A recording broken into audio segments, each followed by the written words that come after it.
La cultura tiene luz verde en Radio Universidad de Chile. El Departamento de Prensa presenta Semáforo, un espacio para conversar con quienes están transformando el mundo desde la cultura, el patrimonio, la innovación y la sociedad civil. Conducción y edición, Nicolás Rojas Inostroza. Producción, Tania González Lorca. Dirección, Patricio López.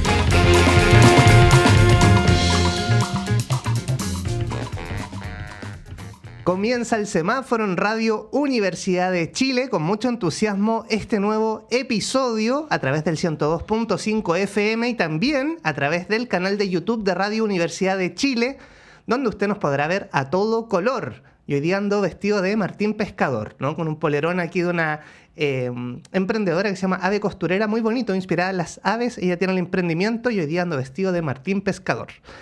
Les vamos a contar sobre los temas que nos convocan el día de hoy. Les tenemos una invitación a una exhibición que está en sus últimas horas y que vale mucho la pena ir a visitar.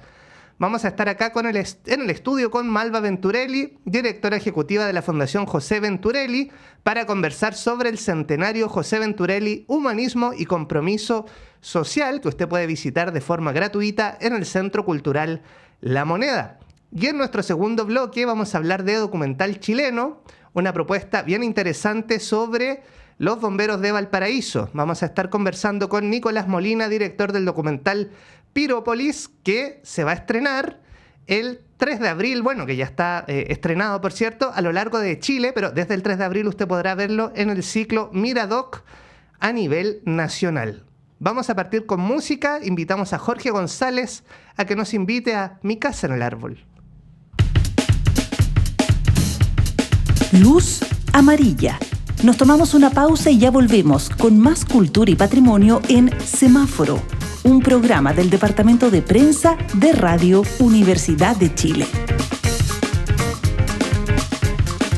Escuchábamos a Jorge González y este clásico ya Mi Casa en el Árbol, y estamos listos para seguir conversando hoy con nuestra invitada, Malva Venturelli, quien visita la radio por primera vez, así que estamos haciendo historia. Ella es directora ejecutiva de la Fundación José Venturelli y le damos la bienvenida para que nos cuente más sobre esta exposición Centenario José Venturelli, Humanismo y Compromiso Social, que se está presentando hasta el 6 de abril en el Centro Cultural La Moneda. Malva, ¿cómo estás? Bienvenida al Semáforo. Hola, Nicolás, muchas gracias por la invitación, muy feliz de estar acá por primera vez. Claro que sí, y bueno, vamos a partir, usted dirá José Venturelli, Malva Venturelli. ¿Es verdad que José Venturelli era tu abuelo? Sí, los rumores son ciertos. Los rumores son ciertos. José Venturelli, bueno, si usted no lo conoce, es un gran artista visual chileno, ítalo-chileno, ¿cierto? Sí. Y contémosle a las personas que, por ejemplo, van en un auto, ¿no? Están en un taco ahora. ¿Quién fue José Venturelli? José Venturelli, como bien dices tú, es un artista chileno, referente del muralismo y grabado a nivel latinoamericano. Fue un artista de un gran compromiso social y político, defensor de los derechos humanos, y dejó su legado en varios países del mundo como China, Cuba, Suiza, Venezuela, Alemania, entre otros. Sí, José Venturelli es un gran embajador de nuestra cultura, ¿no? Y por eso nos da tanto orgullo poder conocer en esta exhibición enorme que usted puede ver de forma gratuita hasta el 6 de abril en el Centro Cultural La Moneda. Malva, ¿está en la exhibición más grande de la historia sobre Venturelli?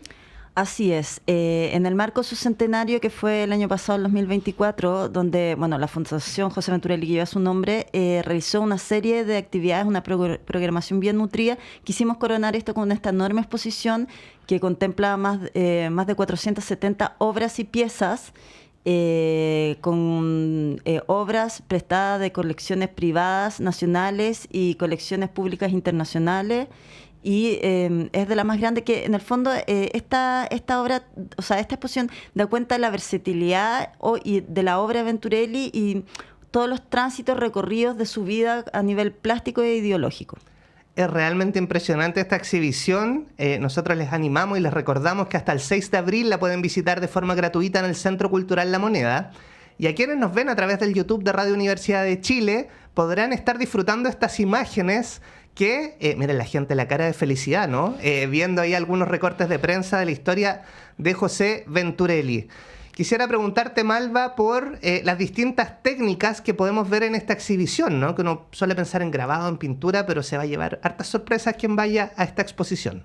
Así es, porque José Venturelli no solo fue un gran pintor, sino también exploró otras técnicas como el grabado, el dibujo, el diseño escenográfico, y justamente en esta exposición van a poder ver el distinto tipo de grabados que exploró, técnicas de grabado, van a ver bocetos, van a ver sus diseños teatrales, van a ver proyecciones de sus murales que están presentes en todo el mundo. Entonces yo creo que la exposición para dimensionar la grandeza y el aporte de Venturelli tanto en términos plásticos como diplomáticos y políticos. Así es, conversamos con Malva Venturelli, directora ejecutiva de la Fundación José Venturelli. Y es bien interesante a uno que le llaman la atención las artes visuales, ¿no? Las artes en general, ver los periodos de los y las artistas, ¿no? ¿Podríamos dividir la vida de Venturelli en algunos grandes periodos para ir entendiendo la evolución? Sí, bueno, efectivamente esta exposición está articulada como desde una perspectiva historiográfica por 6 secciones que cada una corresponde a un país y a un periodo donde él vivió y dejó legado. Yo creo que uno de los grandes hitos en su vida definitivamente fue China. El antes y después de China, que eso fue entre 1951 y 59, José fue como un replanteamiento desde su educación formal renacentista a sus pensamientos filosóficos y también cómo él se sintió cautivado por todo el proceso revolucionario del establecimiento de esta nueva República Popular China. Yo creo que ese fue como el gran hito en su vida y eso se va a ver reflejado en la exposición como él transita desde un arte muy influenciado por el muralismo mexicano, el expresionismo alemán, por empezar a apropiarse y adquirir como conocimiento desde el arte tradicional chino y el manejo de la tinta, y eso se va a ver y cómo él logra en el fondo confluir estas distintas referencias estilísticas y filosóficas en una sola voz finalmente, que eso se ve en la última parte de la muestra, que ya es la etapa suiza, el exilio, ya donde ves un maduro Venturelli que ya logró encontrar su propia voz y donde están presentes todas estas referencias e influencias. Sí, bueno, estamos conversando sobre la exposición Centenario José Venturelli, Humanismo y Compromiso Social con Malva, su nieta. Y una de las curiosidades, yo cuando visité la exposición, es que Malva sale retratada en una obra, ¿no? ¿Te pintó José Venturelli? Contémosle a la gente ahí estas curiosidades que podemos encontrar. Sí, es verdad. Sí, es verdad. Pero tengo que decir que mi mamá fue ampliamente retratada y eso es muy bonito, ese vínculo. Paz era su hija única y hay cosas que la gente no sabe. Por ejemplo, bueno, que Paz, como se crió en China, porque coincidió en la etapa china y posteriormente ella estudia medicina en Chile y vuelve a China invitada a estudiar medicina tradicional china. Cuando Venturelli tuvo varias veces estuvo a punto de morir producto de una tuberculosis que tuvo desde muy chico, de muy joven, y vivió toda su vida con problemas respiratorios.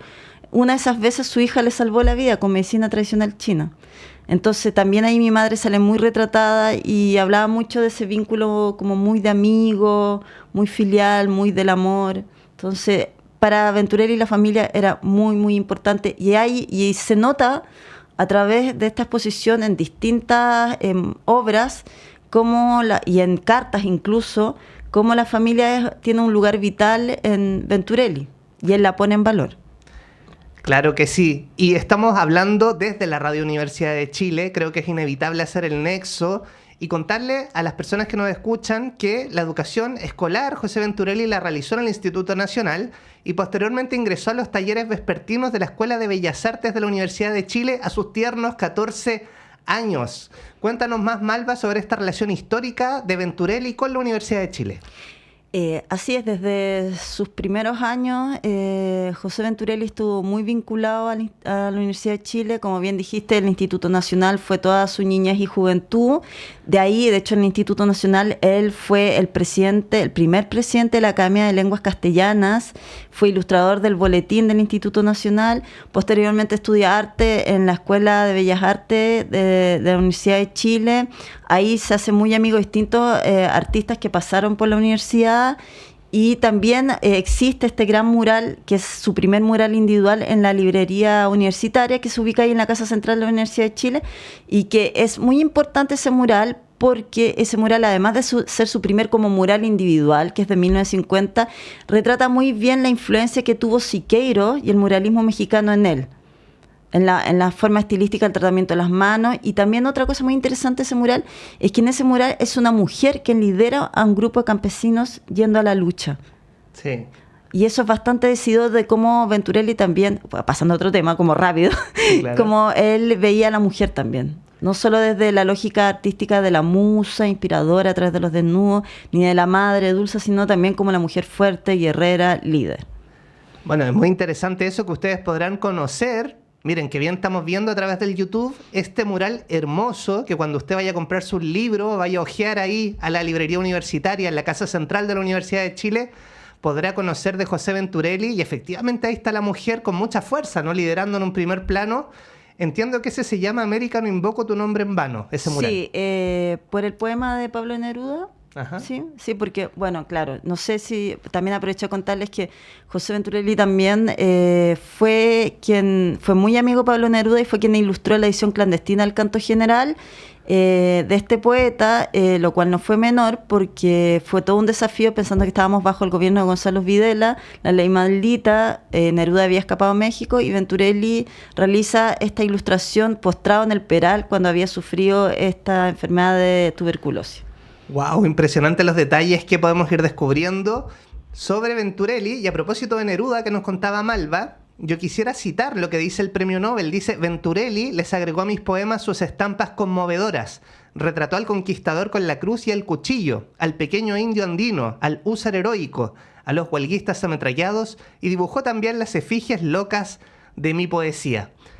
Ya hemos revisado parte de la relación de Neruda con Venturelli, con José Venturelli, pero también él se cruza con personajes tan importantes como el mexicano David Alfaro Siqueiros, ¿no? Cuéntanos sobre algunos personajes claves en la vida de Venturelli. Sí, así es. Siqueiros viene a Chile a realizar el mural que se encuentra en la Escuela de México en Chillán. Venturelli se transforma en sus ayudantes y después esto deviene en una gran amistad. Incluso Siqueiros llegó a ser testigo de matrimonio de José Venturelli con Delia Barahona en México, a ese nivel de amistad, y esa amistad duró hasta que Siqueiros murió en la década de los 70.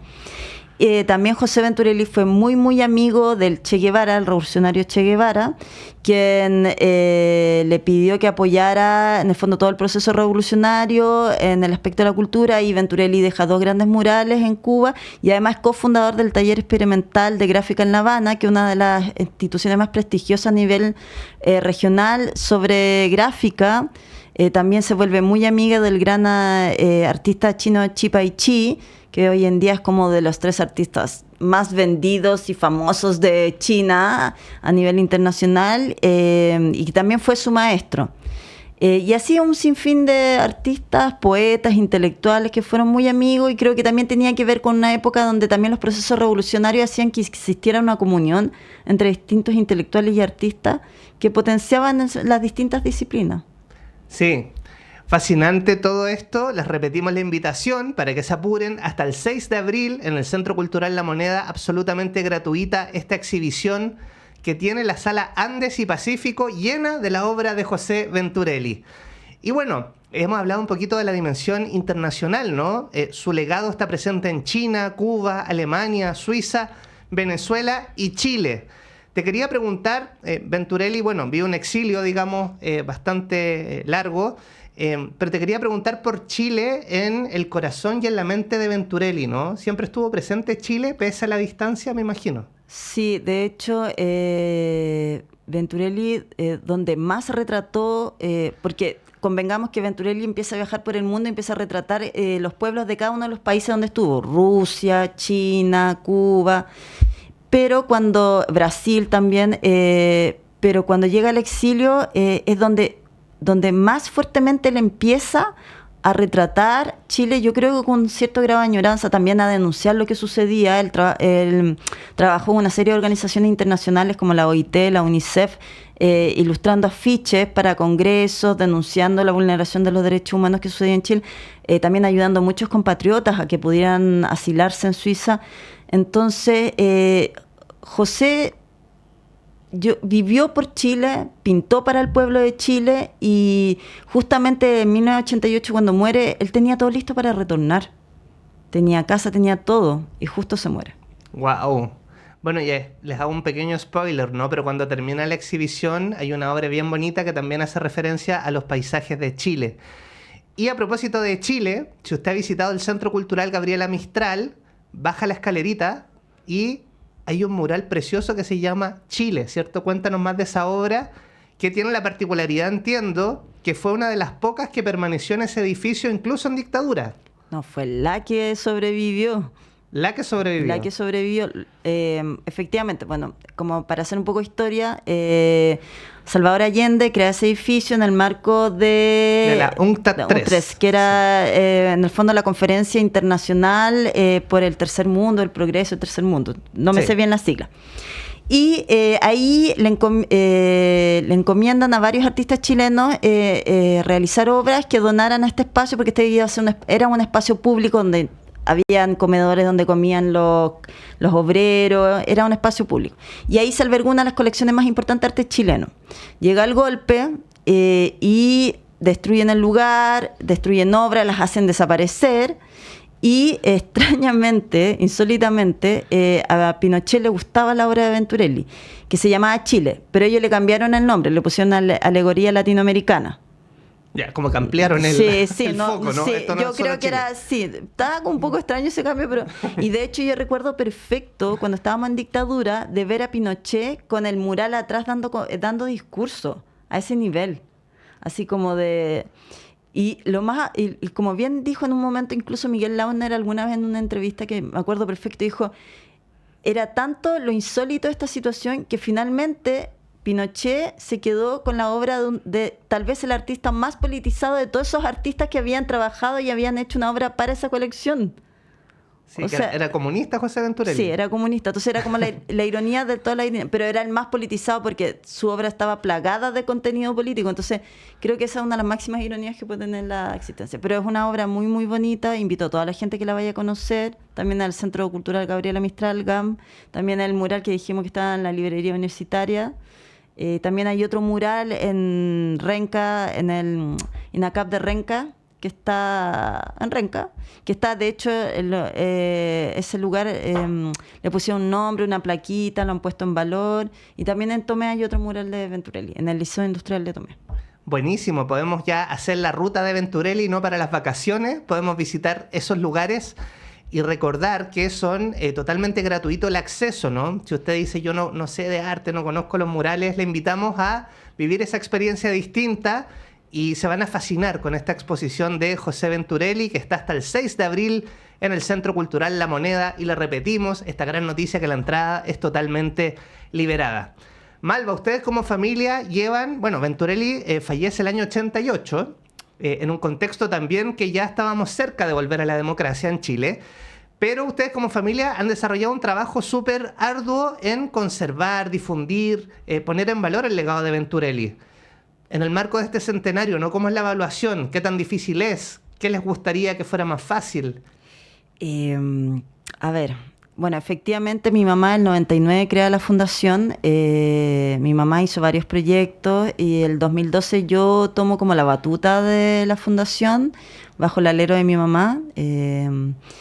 Y ha sido arduo, yo creo que esta es una conversación que yo he tenido también con otros legatarios de otros grandes artistas chilenos. ¿Por qué? Porque las condiciones institucionales en este país para el resguardo del patrimonio son súper adversas y precarias. O sea, todas las instituciones trabajamos a punta de fondos concursables, hay años que te lo adjudicas, otros no, de eso depende tu programación. Entonces es un trabajo que requiere mucho sacrificio, que requiere todo tu tiempo, o sea, para que yo personalmente trabajo al 1000% por la fundación.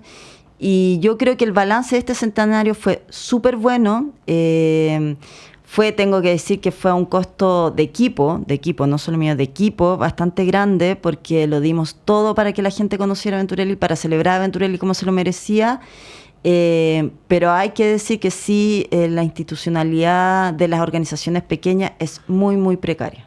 Sí. Y es súper difícil y tienes que lidiar con a veces el abandono del Estado, con la frustración y seguir luchando. Sí. Bueno, y qué interesante compartir por la radio también las dificultades, una buena exposición, pero también ahí está todo el tras bambalinas, ¿no? Todo lo que cuesta mantener este legado, exponerlo. Y creo que como sociedad tenemos que darle el valor que se merece a todo este trabajo que hacen los legatarios, como decías tú, Malva Venturelli. Quisiera reforzar, el legado de José Venturelli está presente en China, Cuba, Alemania, Suiza, Venezuela y Chile. Tenemos una gran oportunidad de conocerlo en estos últimos días de la exposición. Y ya se nos acaba el tiempo, Malva, entonces quisiera darte un par de minutos para que le cuentes a las personas por qué deberían ir a conocer esta exhibición. Bueno, primero invitar a todas y a todos a que no se pierdan estos últimos días de la exhibición. Van a encontrarse y se van a conmover, van a vibrar y van a conectarse con un artista que no solo retrató la identidad latinoamericana, sino también retrató la lucha de los pueblos, retrató la defensa de los derechos humanos, planteó muchas problemáticas que hoy en día sociales que todavía no tenemos resueltas, y también a través del arte figurativo también desarrolló un tipo de lenguaje que es muy cercano a la gente, y yo he recibido de verdad muy buenos comentarios de gente que se ha emocionado, que ha vuelto a verla, que es una exposición enorme que requiere tiempo, unas 2 horas por lo menos. Y yo creo que van a salir con la sensación de que conocieron a un artista que conecta con las personas, porque retrató la condición humana. Así que los invito, lleven su familia, es gratis, de verdad, es un súper buen panorama. Y también que nos sigan en redes sociales, Fundación José Venturelli, está la página web joseventurelli.com. Y nosotros instar a la gente a que se vuelva a conectar con un arte que habla de las personas y para las personas. Claro que sí. Muchas gracias, Malva Venturelli. Yo la iría a ver de nuevo. Ya la he visto como 2 veces, vale mucho la pena conocerla. Y les dejamos la invitación a explorar esta exhibición en el Centro Cultural La Moneda. Te agradecemos, Malva, ojalá primera de muchas veces acá en Radio Universidad de Chile, en el semáforo. Y nos vamos a escuchar a Francisca Valenzuela con ¿Qué sería? Luz amarilla. Nos tomamos una pausa y ya volvemos con más cultura y patrimonio en Semáforo, un programa del Departamento de Prensa de Radio Universidad de Chile. Estamos de vuelta en el semáforo de Radio Universidad de Chile con esta luz verde a la cultura todos los días, de lunes a viernes a las 10 de la mañana. Les esperamos y les invitamos también a que se suscriban a nuestro canal de YouTube de Radio Universidad de Chile, donde podrá vernos a todo color, a mí en este caso y a nuestro entrevistado, Nicolás Molina, director del documental Pirópolis. ¿Cómo estás, Nicolás? Bien, ¿y tú, Nicolás? Muy bien, mira, qué lindo nombre, Nicolás. Sí, un gran y bello nombre. Bueno, Nicolás, director también de Los Castores, Flow y Gaucho Americano, me imagino que está bien emocionado con el estreno de su 4ª película, Pirópolis, que ustedes ya pueden ver en la sala de Miradoc, ¿no? ¿Qué se siente estrenar una 4ª película? Es un proceso que es bien lindo porque es compartir la película con la gente de mi país, y creo que es una película que también es muy chilena, entonces ese feedback ha sido distinto quizás al de los festivales internacionales, donde se habla más como de detalles, o sea, de espacios o temas que toca la película que se replican en el resto del mundo, pero aquí ya se habla un poco más de nuestra idiosincrasia como chilenos y cómo eso se manifiesta a través de los incendios y de Valparaíso. Bueno, efectivamente Pirópolis, les vamos a contar un poquito de qué se trata, ¿no? Nos sumerge en la inflamable ciudad-puerto de Valparaíso a través de la POM France, una compañía de bomberos que tiene lazos diplomáticos con Francia. El capitán recibe Baptista, un bombero francés que llega a instruir sobre incendios de monocultivos de eucaliptus que rodean y amenazan la ciudad. Mientras una crisis social explota, la compañía debe lidiar con el fuego y acoger la inclusión femenina en su cofradía. Estamos viendo para el YouTube de Radio Universidad de Chile el tráiler de este documental Pirópolis. Y Nicolás, cuéntanos sobre el proceso, ¿no? Yo vi la película, me pareció súper interesante, pero cuéntanos cuánto tiempo estuvieron grabando para llegar a este resultado.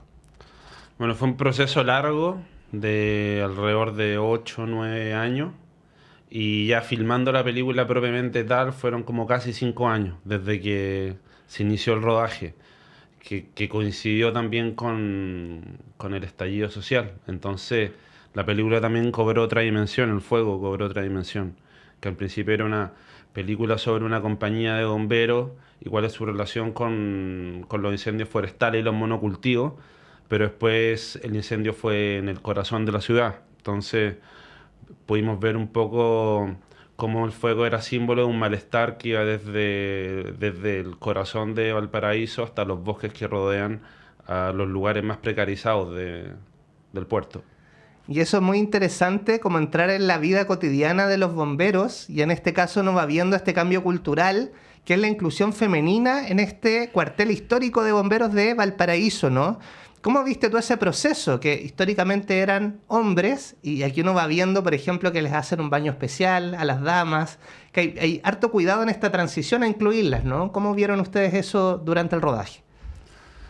Bueno, este es un cambio cultural que se viene dando en todo el mundo, creo, y en este espacio de una cofradía tan tradicional, la más antigua que todavía está en Chile, que son los bomberos, que tienen más de 150 años, donde había mucha resistencia, sobre todo de los más antiguos. Los bomberos jóvenes siempre estuvieron a favor, y ahí se dio esta pugna que duró durante años hasta que se tomó la decisión de cambiar un poco cómo se configuraba la bomba.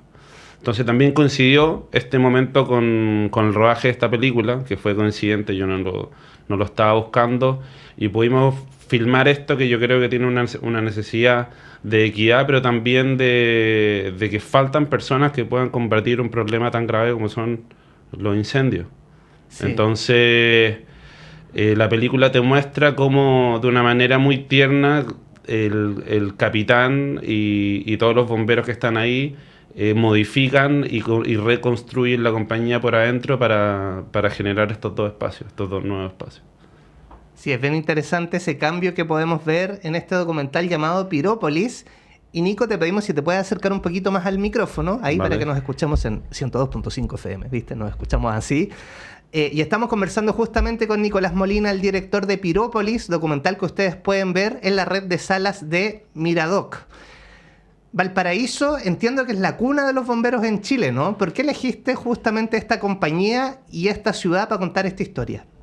Bueno, Valparaíso tiene una relación mítica con el fuego. Desde antes de que fuese colonizada, Valparaíso ya se quemaba. De hecho, su nombre era Alimapu, que era tierra quemada, por relaciones topográficas de los vientos y los calores. Siempre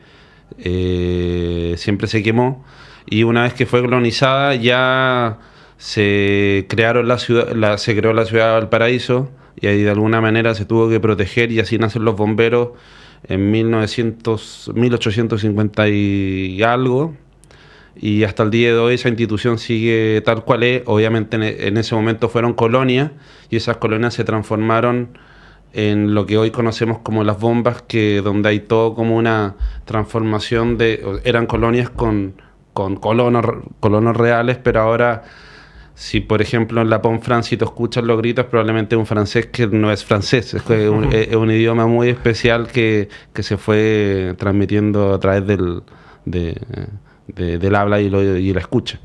Entonces eso se sigue manteniendo. Sí. Bueno, y es bien interesante también en el documental que tú muestras estos lazos diplomáticos, ¿no? Que vienen estos bomberos franceses a entrenar a los bomberos chilenos. ¿Qué pudiste ver en esa relación, ¿no? Desde el nombre, que se llama la Pont France, ¿no? Que tiene toda esta tradición vinculada a Francia, pero que también actualmente los franceses han venido a hacer estos ejercicios de entrenamiento con los bomberos chilenos. Claro, cada bomba en Valparaíso tiene una tradición que viene de una técnica de la colonia que fundó esa compañía. En el caso mío es la francesa, pero también los franceses tienen un tipo de técnica forestal que también se relaciona mucho con los bosques que hay en Chile. Entonces fue un esfuerzo de la Pont France, de la quinta compañía que sigue la película, para traer a estos franceses y hacer este instructivo, que terminó siendo ahora lo que se usa en todo el cuerpo de bomberos de Valparaíso. Entonces todo partió por un bombero que se llama Baptista, que él vino hace un par de años, y de esa manera vino un par de años a vivir a Chile como un año sabático. Él era bombero en Francia y medio ya en su aburrimiento encontró esta bomba francesa y conoció al capitán, y ahí se hicieron una gran amistad que derivó en una conexión entre Francia y Chile, que lograron traer estos franceses, y también esa cooperación que ahora se ha implementado a nivel más institucional. Sí, bueno, qué interesante ver los lazos humanos que hay entre los bomberos. Vemos, por ejemplo, no sé, algunas festividades, como cantan canciones en francés. También en un momento se llaman esto no es tan spoiler, pero un poco para graficar las relaciones humanas que van más allá de este voluntariado para combatir el fuego. Y este documental Pirópolis, desde el 3 de abril, usted lo puede ver, vale mucho la pena ir a verlo, a la red de salas Miradoc, y puede encontrar dónde están esas salas, que están en distintas regiones y comunas, en miradoc.cl/salas, miradoc.cl/salas, y ahí podrán conocer dónde pueden ver Pirópolis, este documental dirigido por Nicolás Molina. ¿Cuál fue la principal dificultad al momento de grabar esta película? Bueno, una de las dificultades que tiene el fuego es que uno se puede quemar. Sí. Entonces ahí hubo que recibir un instructivo y todo el equipo nos tuvimos que transformar básicamente en bomberos, porque para entrar uno tiene que estar muy equipado. Entonces, estar frente al fuego y tratar de acceder lo más posible, creo que fue de las principales dificultades también en un momento muy álgido políticamente en Chile. Sí. Donde estar con una cámara no era fácil. Bueno, uno puede ver un momento en que, no sé si eras tú que estás con una cámara y tienes que correr, y es una situación bien tensa, ¿no? Que tienes que dejar de grabar, obviamente. Sí. Sí, fue un momento, bueno, ahí lo pueden ver en la película, no quiero contarles mucho, pero fue un momento de mucho miedo. Creo que eso tuve más miedo que los incendios mismos. Sí. Pero sí, el fuego te provoca muchas emociones, o sea, algo medio hipnótico, pero al mismo tiempo esa hipnosis te puede costar. Entonces había que estar muy atento porque el fuego ataca por todos lados. La película tiene la voluntad de hacerte sentir la emoción de estar adentro de un incendio. Sí. Entonces eso es parte al menos de la mezcla que utiliza la película, que es inmersión en el fuego, pero también entender cómo se constituye una compañía de bomberos que son voluntarios y lo hacen con un esfuerzo que ocurre al mismo tiempo que ellos tienen sus trabajos y buscan recursos y financiarse de todas las maneras posibles. Entonces una mezcla de estas dos cosas. Sí, estamos hablando con Nicolás Molina, director de Pirópolis, documental que usted puede ver en la red de salas de Miradoc. Siento que estamos con una serie de dificultades, porque esta película en Rusia, Portugal, ¿qué es lo que se con otros países? Te he dicho, de voluntarios, cosa que no... Siempre hay una fracción de bomberos en los otros países que es voluntario, pero en Chile es como 100%, y eso es como un caso único en el mundo. Creo que hay un par de países más, pero Chile es particularmente especial. Entonces yo he tenido muchos cineforos internacionales donde hay bomberos y nada, les impresiona si las ciudades se queman, pero yo creo que pocas se queman como Valparaíso. A mí me tocó vivir en Valparaíso por esta película como 5 años, y cada persona que conoces tiene una historia con un incendio, o su padre, o su abuela, o ellos mismos, o un amigo. Entonces es como un miedo latente. Sí. Es algo que está en el ADN de la ciudad, que en cualquier momento la casa se te puede quemar. Sí, y que bueno, fue bastante traumático el año 2024 con este mega incendio, ¿no? Que tuvo, bueno, y que ahora se ha sabido que fue intencional, ¿no? No sé si te tocó estar en la zona para ese tiempo. No, en esa época también esto fue más hacia Viña, pero que básicamente la misma franja que se conecta con los monocultivos, con los monocultivos de eucaliptos que rodean Valparaíso y Viña del Mar. Y bueno, y la película justamente se sitúa en ese conflicto ecosistémico que producto de una precariedad en cómo se ha ido urbanizando la ciudad, y se ha dejado de lado todo lo que está cerca de los cerros y se han hecho casas donde no deberían haber casas. Sí. Entonces es un conflicto que la política tampoco ha logrado resolver. Y la película también intenta mostrar como esta gradiente entre lo que ocurre entre el fenómeno social que puede provocar el fuego y también cómo estos monocultivos acechan las ciudades. Sí. Seguimos conversando con Nicolás Molina, director del documental Pirópolis, aquí en el semáforo de Radio Universidad de Chile. Hay dos personajes bien fascinantes en el documental, ¿no? Hay un perrito que vive en la compañía de bomberos y también está el capitán, ¿no? Quisiera preguntarte sobre... hay un momento de transición, ¿no? En que el capitán decide no seguir estando al mando. ¿Cómo viste las dificultades de liderar un equipo desde el personaje del capitán, ¿no? En lo humano, que también tiene costos que se suelen no ver desde lo formal, de ejercer un cargo de liderazgo así en bomberos? Sí, te repito la pregunta. Sí, por favor. Sí. Bueno, el capitán de la compañía, que es el personaje protagónico, en un momento de la película él decide no repostularse a seguir liderando el equipo, ¿no? Tú que seguiste a este personaje, ¿qué aprendiste sobre las dificultades de liderar un equipo más allá de lo formal, ¿no? De ser el capitán, también tiene un costo humano, me imagino, bien alto. Bueno, sí, él es un capitán muy particular. Yo al tomar la decisión de hacer la película sobre esta compañía, porque yo investigué todas las compañías de Valparaíso, él es un capitán que dedica como toda su vida, sí, dedica una parte al trabajo, pero todo el resto a la bomba. Entonces él está muy adentro de la bomba y los costos para él han sido de todo tipo. Han sido, físicos, pero también tiene un nivel de estrés importante porque el financiamiento y los carros, y que los carros funcionen. Hace poco desarmó un carro entero, él solo lo volvió a pintar, un carro que mandaron desde Francia. Entonces los costos son altos en términos de tiempo y de tu mente puesta en resolver un problema tan grave. O sea, creo que probablemente es de los problemas más graves y cada año los incendios forestales se van incrementando y van siendo más catastróficos. Sí. Entonces es como la película grafica un poco la humanidad que hay detrás de intentar controlar un fenómeno tan inabarcable como un incendio forestal. Sí, y que tiene las dimensiones humanas, ¿no? Pongámonos en el lugar de que se nos queme una casa, que se nos muera un familiar, y el fuego que es tan voraz, ¿no? Que se puede extender. En una parte de la película se ve como los vecinos se organizan tratando de combatir el fuego con una manguera, los helicópteros, ¿no? Lo dramático que es y lo frágil que puede ser un incendio en nuestras vidas.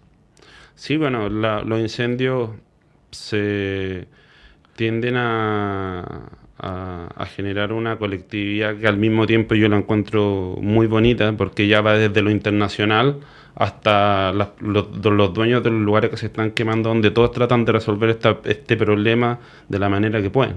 Sí. Seguimos conversando con Nicolás Molina, director de Pirópolis, documental que desde el 3 de abril usted puede ver en la red de salas de Miradoc, toda la información en miradoc.cl. Te quería preguntar también, Nicolás, ¿cómo está tu cuarta película? Y como director, ¿en qué situación ves el documental chileno actual?